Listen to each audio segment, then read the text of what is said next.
Howdy everybody. What'd you think of that entrance, huh? I don't even remember doing that, but I had to stick it in. There's going to be more commercials, some very old. You get to see the Belvedere. We'll stick that in there. I found all these things. So it might be a little over a half hour because of the fun stuff. And this one, when you hand it in, on the side now it says Note Worksheet 2.5. The back side says Note Worksheet 3. So we're going to call it Note 3. So you're going to put your, when you scan it, you're going to put your, you're going to rename it. You're going to put your first name, your initial of your last name, and then you're going to put Note 3. Or you want to go along, go Note Worksheet 3, okay? So a lot of you guys aren't doing that. So I'm going to jump into it right away. At least we're going to finish the 2.5 ones before. Might have a commercial in between, who knows. But let's start. We left off and we said it's 2 books. Did I tell you that you're getting graded on this too? So if something's missing, you're losing points. Just so you know, everything's supposed to be written. So it's called The Communist Manifesto and Conditions of the Working Class. There's 2 famous books. So now the next question says, which is 24, what class of people was he born into? Well, he was born into the bourgeoisie, right here. Bourgeoisie. Here you go, look at that. So it's interesting because he's talking bad about the bourgeoisie and he's one of them. And his father owned some cotton factories and he was very rich his whole life. He grew up well-to-do. When he was in his early 20s, his father sent him to England. Do I have a question on that? Oh, what his father owned? Cotton factories. Cotton factories. And what did he see for the 2 years he was in England? That's the next question. So he's in England now. He's in his 20s. And there he saw how poorly the workers were treated.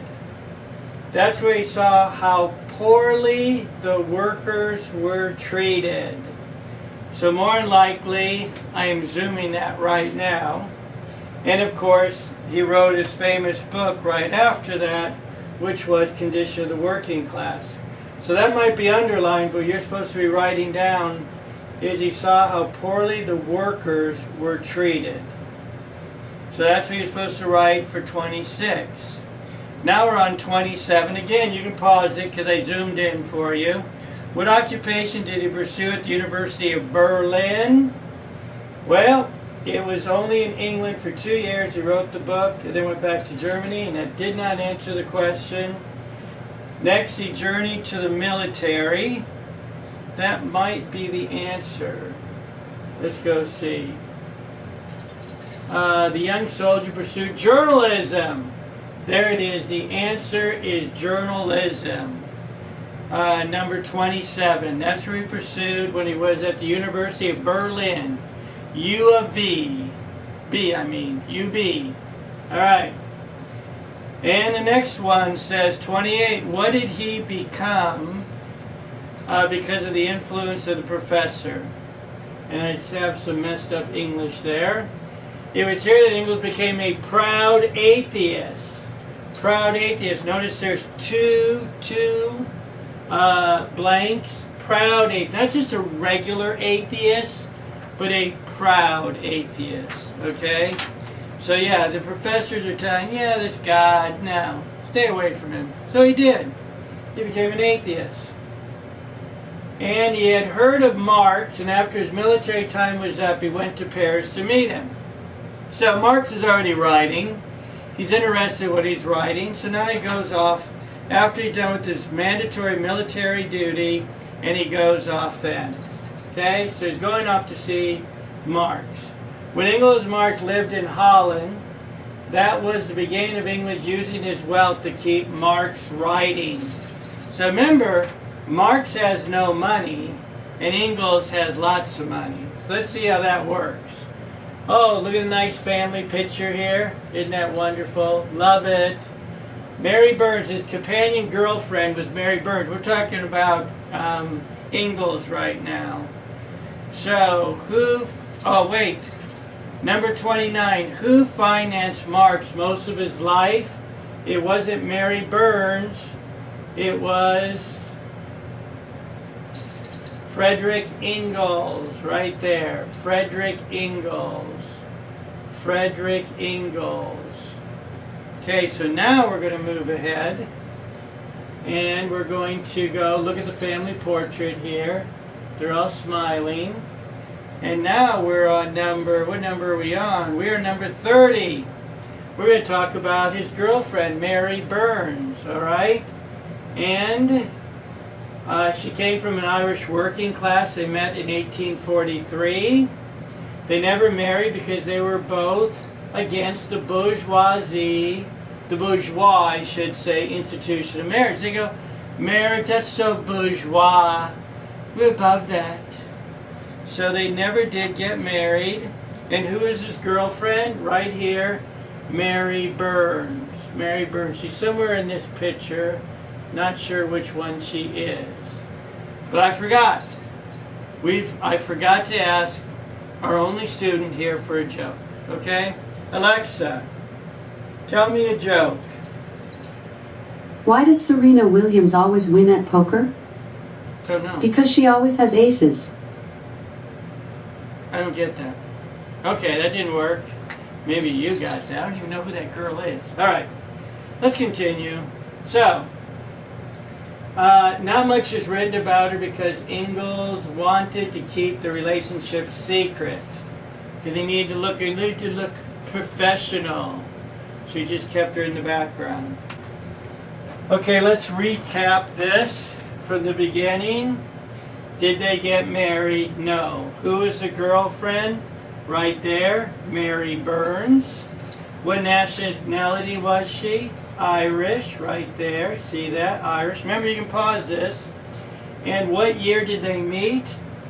1843. 1843. And how old was he? Well, he was born in 1820, so he was 23. That's not on here. Supposed to know that. He was 23. And why did they never get married? Because they were against the bourgeoisie, or bourgeois, institution of marriage. Again, write this, every word, against the bourgeois institution of marriage. Okay, everybody has it. Again, you can pause it. I'm zooming right now so you don't even see me. I'm making faces at you. Okay, now I'm pulling it out. Why did Engels want to keep the relationship quiet? Now I'm zooming back in. He needed to look good. He still needed to look good. He needed to look like a professional. Professional. And number 34 is the next slide. Again, you can pause it. After Mary Burns died, he then had an affair with her sister Lizzie. That affair continued on Lizzie's deathbed. Engels married her. That was her last request. Would you please marry me? And he's thinking, no, it's so bourgeois. Please, please. And of course, he did it. They were not supposed to know about it. So, after Mary's death, who did Engels start an affair with? I'm zooming in on right now. Her sister Lizzie. Her sister Lizzie, not his sister. And how is he related to Mary? And that is sister-in-law. Sister-in-law, or no, sister, that's what she is. And did they ever get married? No, or yes. And the when is on the deathbed. So number 35, did they ever get married? Yes. And where? Lizzie's deathbed, right here. Right here. So I'm zooming in on that, so hopefully you see it. All right, now we're zooming back out. Hi there. All right, I totally lost her. Oh yeah, number 37. What was the education of Marx? So now we're going back there. Engels was a high school dropout. Marx was a doctor. So you guys, doctorate. So education of Engels, high school dropout. Education of Marx, doctor. High school dropout, doctor. What are you going to be? All right, and number 40. Did Marx ever stay stable on his allowance? I am not on that one. It says, number 38 says, Engels was defending the working class. Who was he hanging around with during most of his life as he supported Marx?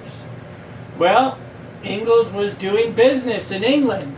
Supporting Marx, he continued to hang out with the bourgeois by being part of the Cheshire Hunt Club and doing other things with the gentlemen of the time. So, to answer that question, it says, during most of his life, who is he hanging around with? Businessmen. What would I say here? He was hanging out with the bourgeois. The bourgeoisie, actually. And that's bourgeois. There's another, bourgeoisie spelled a little different. But that's fine. That's who he's hanging around with. At the Cheshire Hunt Club. So now we're at number 39. Did Engels support Marx his whole life? Engels did. That's a yes. Support Marx his whole life. The more money he would give Marx, the more he spent. He was always in debt. So he'd say, hey, I'll just give you more money. You'll be doing good. Marx just blew it right away. Give him more money. He spent it as fast as he can get it. His whole life. And Engels' business got so big he was able to retire and still support Marx. But Marx continued to spend more money than he received. So Engels is really well off because why? He's a capitalist. He's a businessman. He makes money, and what is Marx writing about? He's writing against capitalism. He calls it all sorts of names, which we're going to see in a couple of minutes or more. So it's kind of an irony, isn't it? That a capitalist, Engels, was supporting a Marxist, Karl Marx, that's where we got the name, and who's criticizing capitalism. But yet Marx was supported by capitalism. Think about that. And looking at what number we're on. Did Marx ever get a debt? No. Did Marx ever stay stable with allowance? No. Who pushed the term Marxism? Engels did more writing than Marx did, but always thought that Marx was the genius because he had the doctorate degree. He was the one that helped promote the term Marxism, which continues to today. Marxism. So Marxism is the philosophy behind Karl Marx writing. Engels did a lot of his input, and the name got Marxism, and Engels just left it there. He says, no, I'm good with that. So that would be the answer to 41. Who pushed the term Marxism? England did, not Marx. And who did more writing? Engels did. 42, in fact, Marx once got a job writing a column in an American newspaper, but he did not know English, so he asked, wait a minute,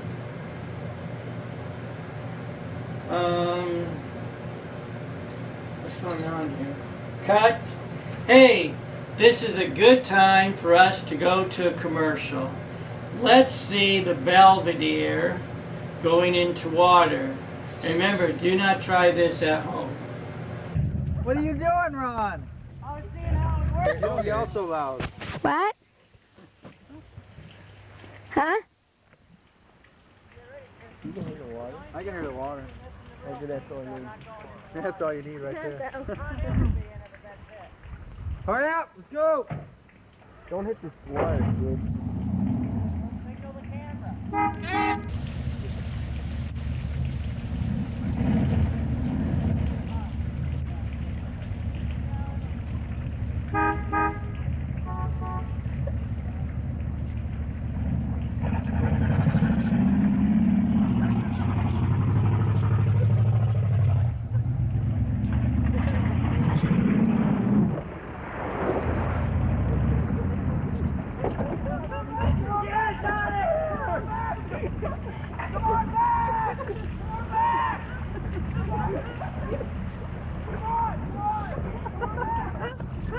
Hurry up, the engine's fixing. Okay,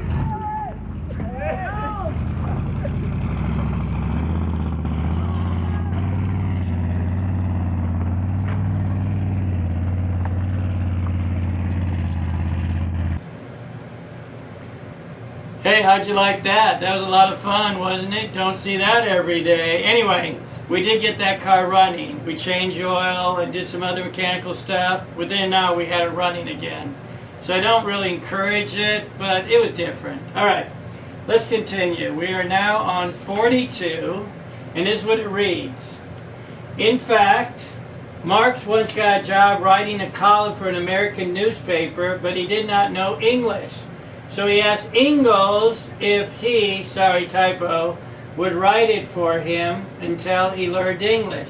So for a year, Engels did the writing under Marx's name. So there's your answer right there, Engels, one blank. So now we got to say goodbye to Engels. Here we go. Engels died at age 75. What did he die of? Cancer of the esophagus. Ick. That's nothing fun. And 44, what did he have to use to communicate during those last weeks? He communicated using chalk, a chalkboard. Right there. Chalk to communicate. The old chalkboard theory. You know, sometimes they still use that, I might add. Now it's kind of a whiteboard, I guess. And so, what did he reveal on his deathbed? On his deathbed, he revealed why his son Freddie was not in the will. For the first time, he admitted that he was Marx's son. So what did he reveal on his deathbed? That little Freddie was Marx's son. That little Freddie was Marx's son. So you got that? Little Freddie was Marx's son. So that's why they're wondering, like, wait a minute, why did you put him in your will? And he told it why. Because it wasn't really his son. And so who was the woman who fathered Marx's son? Let's see if I was right. Freddie's mother, Helen, was Marx's longtime maid. See, I remembered that. That's right. So who was it? It was Helen. That's who fathered the son. And how did Marx know her? She was longtime maid. His longtime maid, right there. So hopefully I'm zooming in on that. Longtime maid, right there. And who died first, Marx or Engels?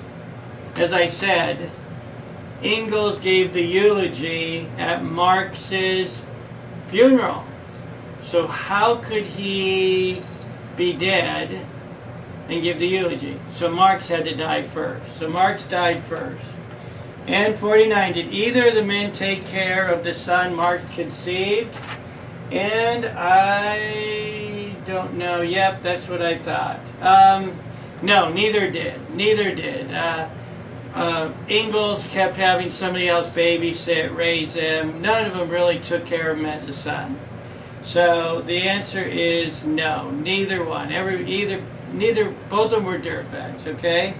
So, the fact that you've seen it goes black means it's time for another commercial. I think I'm going to do a clip from, it's either going to be the Mount St. Mary's commercials, because we used to run a TV station there, or it may be the Ron and Ron show. It might be both, which was a TV show that I was anchoring. So we're going to go to the commercial, and I'm going to get ready to present Note Worksheet 3. All right, here we go. Where are you going? I was just driving around over here. Go see MSM TV. Okay.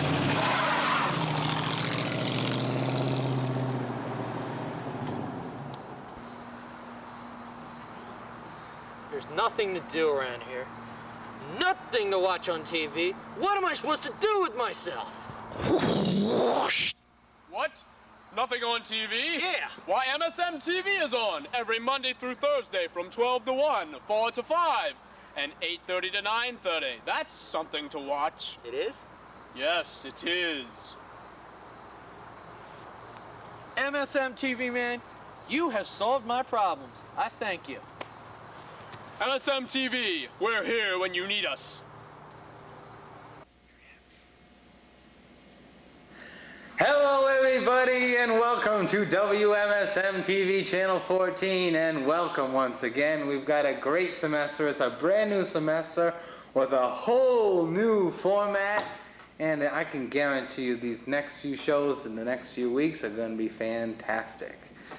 Let's go right now to our famous outline board. But first, as always, we're going to go to the Ron and Ron Show. Hello, Ron. How you doing? Hi, Ron. As you know, I'm a new student here at the Mount. You're a new student. Well, that's fantastic. Yeah, last semester they wouldn't let me in, but I don't know, this year I got in. They said something about the budget cuts or something. Oh, yes, the budget cuts. They've been really... I don't know exactly how that works. Well, let me tell you, Ron, since you're a new student, Yeah. I just so happened to think up a couple of questions that I had to ask you. I wanted to ask you for this semester. And I took them off the famous questions from the SAT test that everyone takes to get into college. Yeah. Remember I took those? that, yeah. You took them? Okay. Well, I got a couple of questions. Just want to refresh our memory here. Okay, yeah. See how the college is. You can answer these questions too out there if you wish. Okay. My first question from the standard SAT test is, who is the President of the United States? Now, that's the current President. Current President. Of the United States. Okay. Think about it now.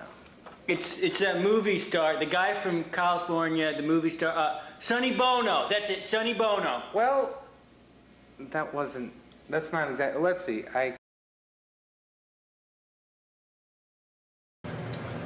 All right, I hope you enjoyed that. I'm taping this Monday afternoon. You're watching either Monday evening or Tuesday. Everybody's supposed to watch it on Tuesday. So, this is Note Worksheet 3, Marx and Benedict XVI. Everybody with me? So first I'm going to hit my sources. I got 3 sources. The first one is the answer to the first question. I went to Pope Benedict XVI's encyclical Spes Salvi, which means on Christian hope. Yes, Pope Benedict XVI is talking about Marx on Christian hope. So I think he's worth going over. So we're going to see what he says. He's going to say what are some of the mistakes Marx made. And this has been written about before, but so this is like this century. Okay. I also wrote, or I used as a source, 10 books that screwed up the world and The Architects of the Culture of Death. They had a whole chapter on Marx too. Good book. Okay, let's start. Marx was very arrogant. Very arrogant. If you disagreed with him, then he felt like that only proves you've been brainwashed by the bourgeoisie. Okay, so who must have brainwashed you? The bourgeoisie. Bourgeoisie, right here. Okay, I like this PowerPoint because they're a lot bigger, which means less editing for me. Ha, good for me. All right. Number 3, he felt that you were worse than an idiot if you didn't agree with them. Okay, worse.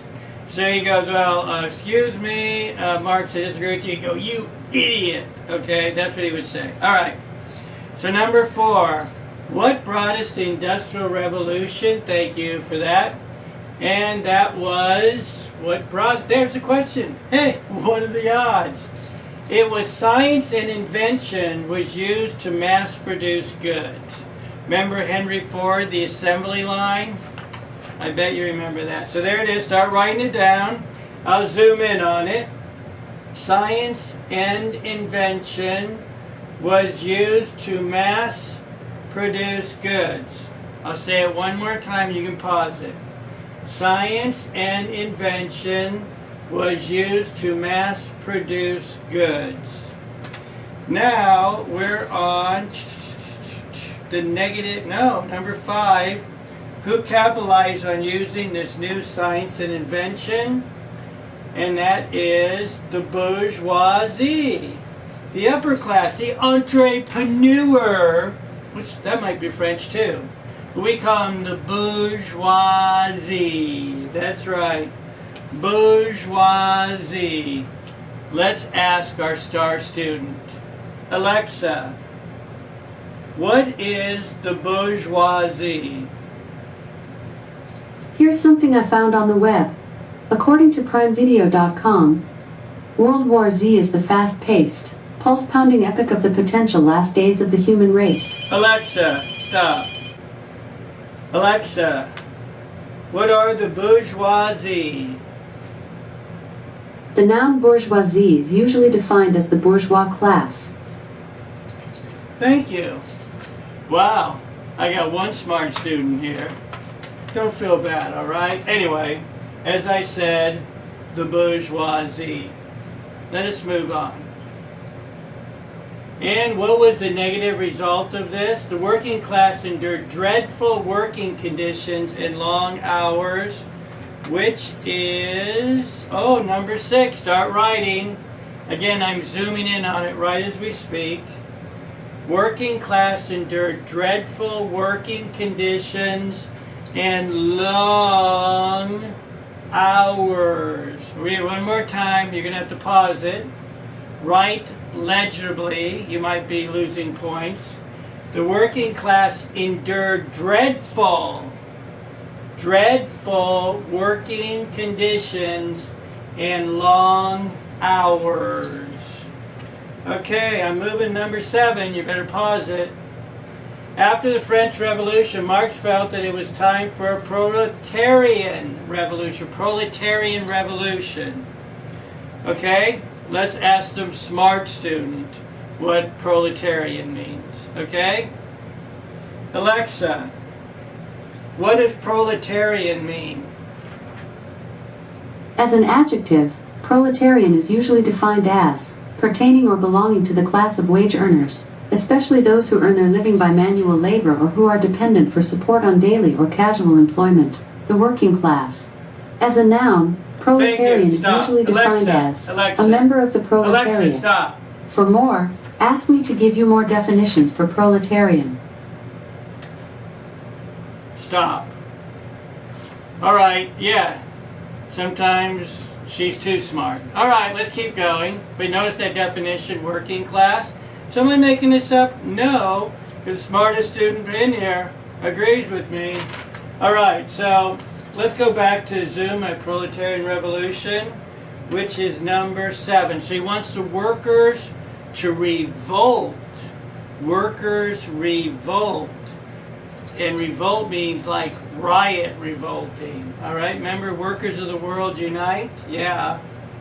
What was the goal of the next revolution? To bring the kingdom of God, but without God. This is Pope Benedict XVI talking. To bring us the kingdom of God, but without God. Let's zoom in on that. To bring the kingdom of God, but without God. So you want a kingdom of everything's good and hunky-dory, but let's put God aside. Let's just do it by money. So that was number 8, and now we're at number 9.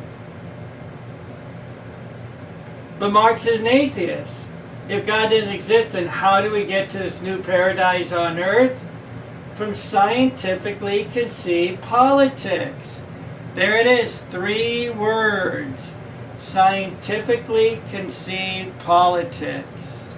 So, Marx is saying that, look, we're smart now, science and method, and so we'll just apply that to politics, and we will have the perfect ever political system where everybody will live in peace. So he goes, don't listen to those other people, I'm the new guy here. That's what Marx was saying. So you got 3 words there. We're zooming in again. Scientifically conceived politics. Again, if I'm going too fast, pause it. So, I don't even know where I am. Oh yeah, that was number 9. Now we're number 10.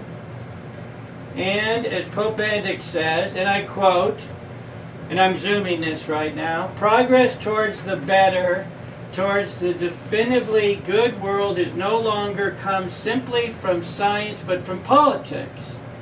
From a scientifically conceived politics that recognizes the structure of history and society and thus points us out the road towards revolution, towards all-encompassing change. So what is he saying there? He's saying using science applies to politics, that now the rationalist was saying there's this new way that's never been thought of before. We're going to do it, and it's going to bring about radical change. So let's continue. So the only thing is it's reiterating where I got the term scientifically conceived politics. Let's move on. And what does Marx do? This would be the answer to, I think it's number 11.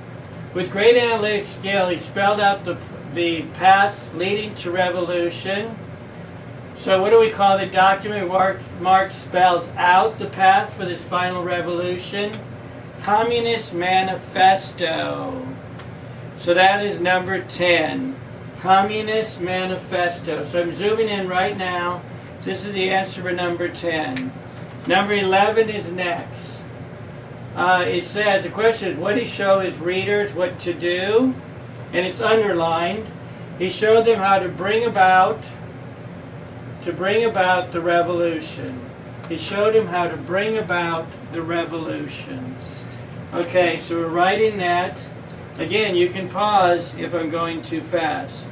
And this is number 11, to bring about the revolution. I'm presuming you already got Communist Manifesto. If not, rewind. Number 12. He simply presumed that with the expiration of the ruling class, I said that wrong, and with the fall of the political power and the socialization of means of production, the new Jerusalem would be realized. So the questions are yes or no. Did he presume this? The answer is yes. He did presume this. So 12 is easy. So we're going to move on. Basically, this word means he was going to get rid of the ruling class. Alrighty, what would be the result of this new socialism? Everything would be able to proceed by itself along the right path because everything would belong to everyone and all would desire the best for one another. So the answer is number 13. If everything belonged to everyone else, or to everyone, what would the outcome be? There's your answer right there. All would desire the best for one another. So that's your answer for number 13. All would desire what is best for one another. So I'm zooming it in right now. I'm going to let it be there for a second for you to write it down. But if you need time to pause it, I can make this video shorter if we don't stop for everybody, because you can stop it. So the answer is all would desire the best for one another. So pause it, we're moving on. And number 14, was Marx dumb enough to believe this? Yes. And many other people like Marx, because as we know, there's a lot of people smarter than me that's written about how many professors are the ones that preach Marxism. So yes, some college professors do believe this. So let's talk about practical. Who is the first to put Marxism into action? Let's see if our smart student knows this. Alexa, who was the first person to be a communist? Here's something I found on the web.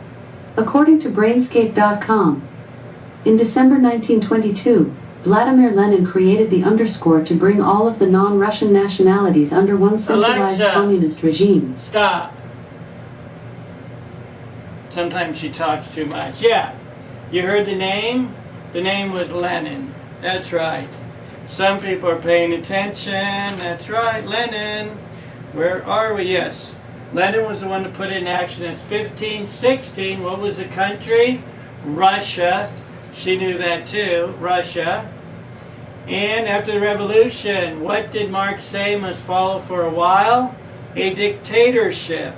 Number 17. So Marx is being very honest. He's saying, yeah, we're probably going to have one person in charge that is really going to be a dictator. But don't worry, it's not going to last very long. Yeah. What was supposed to follow after this dictatorship period? So he said, yeah, don't worry, we're going to need a dictatorship. But right after that, he didn't say. Marx did not say. That is the weird answer for number 18. Marx never says. So 19. So Marx never gave instruction on how this utopia would be governed, and the answer is yes. Marx never went there. That's interesting.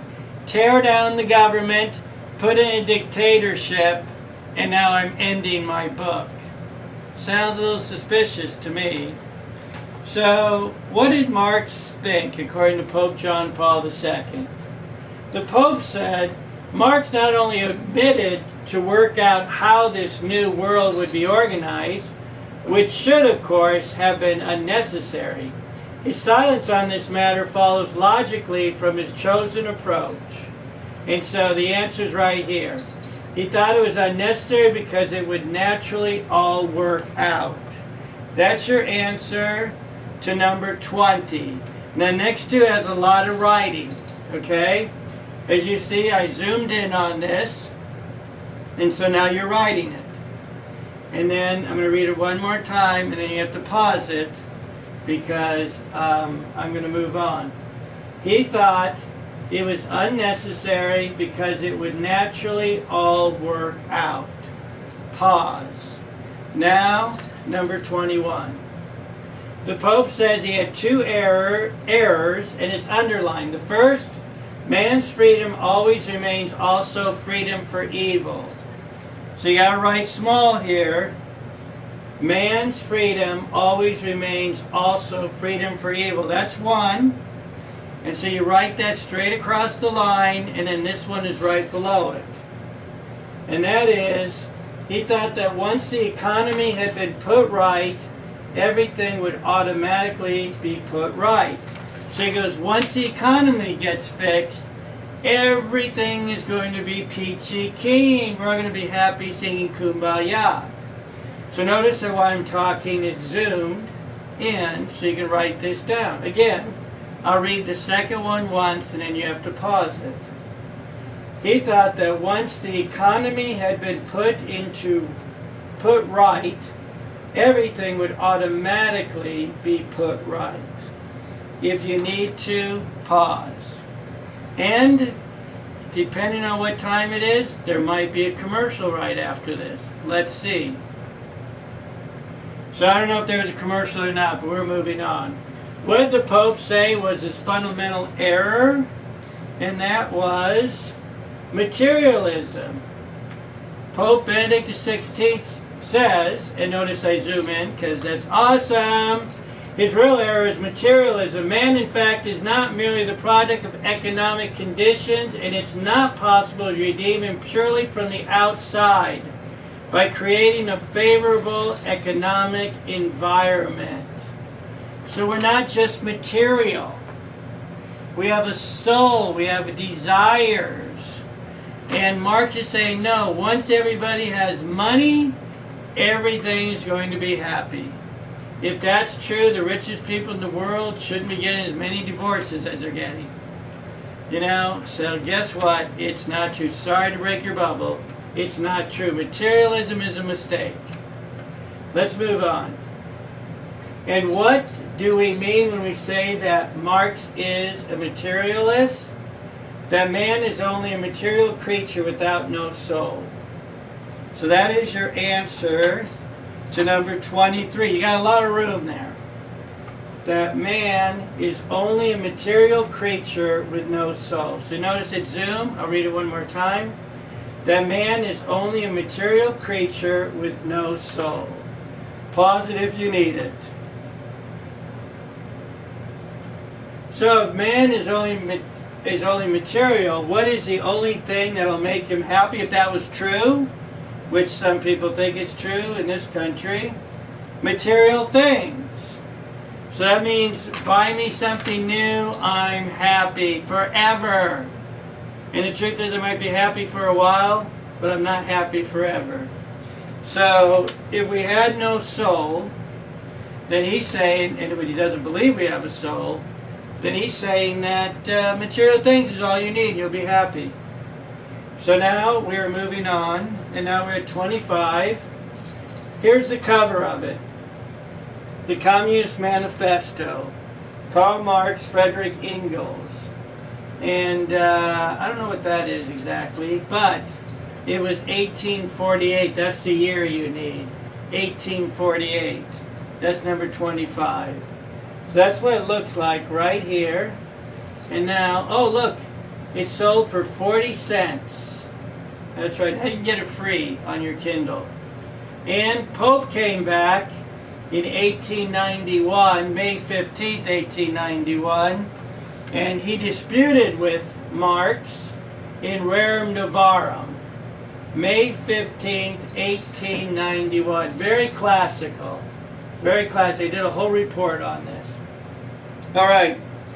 Again, I want to remind you, and you can still write this down, that when you send this one in, you scan both sides, you rename it, you right away rename, you put your name in, and then you call it Note 3. Note 3. Then you go down and hit share. Alright? That's how it works. So hopefully you all get it right. Other people can use their scanner. No pictures, just scanned. Alright? So, alright, if I have time, I'll stick another commercial in. Otherwise, I'll see you tomorrow.